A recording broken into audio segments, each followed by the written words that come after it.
بسم اللہ الرحمن الرحیم۔ شکر یا اللہ تیرا شکر ہے کہ تو نے بہترین کھلایا، بہترین پہنایا اور بہترین جگہ رکھا۔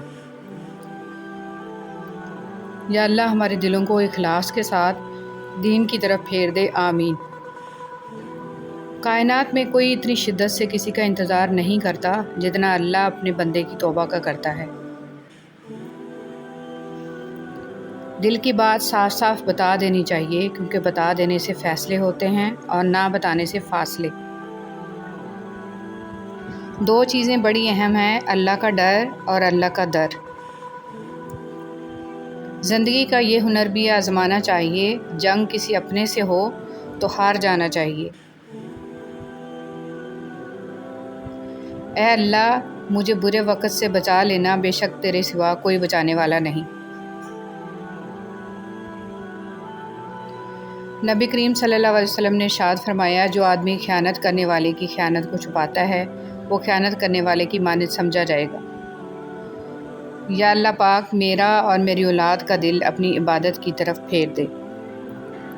حضرت علی رضی اللہ تعالیٰ عنہ نے ارشاد فرمایا، دوست کے ساتھ اس نمک کی طرح رہو جو کھانے میں دکھائی نہیں دیتا، لیکن اگر نہ ہو تو اس کی کمی بہت محسوس ہوتی ہے۔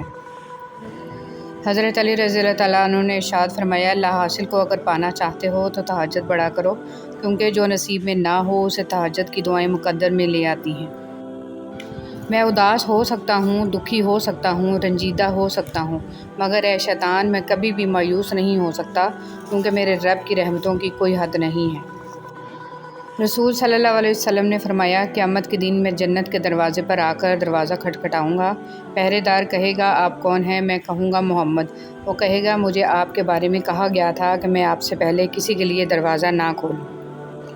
اللہ فرماتا ہے، جب جنتی لوگ دوزخ والوں سے پوچھیں گے کہ تم کس وجہ سے دوزخ میں ڈالے گئے ہو، تو وہ کہیں گے، ہم نماز نہیں پڑھتے تھے۔ اے اللہ میری عزت کے لیے یہی کافی ہے کہ میں تیرا بندہ ہوں، اور میرے فخر کے لیے یہی کافی ہے کہ تو میرا پروردگار ہے۔ تو ویسا ہی ہے جیسا میں چاہتا ہوں، بس مجھے ویسا بنا دے جیسا تو چاہتا ہے، آمین۔ اگر کبھی کسی چیز کا غرور آنے لگے تو ایک چکر قبرستان کا لگا لیا کرو، وہاں آپ سے بھی بہتر انسان مٹی کے نیچے دفن ہیں۔ حضرت علی رضی اللہ تعالیٰ عنہ نے ارشاد فرمایا، انسان مایوس اور پریشان تب ہوتا ہے جب وہ اپنے اللہ کو راضی کرنے کی بجائے لوگوں کو راضی کرنے میں لگ جاتا ہے۔ اللہ کی لعنت ہو اس شخص پر جو ماں اور اولاد میں جدائی ڈالتا ہے اور بہن بھائیوں میں تفرقہ پیدا کرتا ہے۔ حضور پاک صلی اللہ علیہ وسلم۔ فرمان مصطفیٰ صلی اللہ علیہ وسلم، سب سے افضل صدقہ روٹھے ہوئے لوگوں میں صلح کرا دینا ہے۔ وقت کتنا بھی برا ہو گزر ہی جاتا ہے، لیکن رویے، لہجے اور الفاظ ہمیشہ یاد رہتے ہیں۔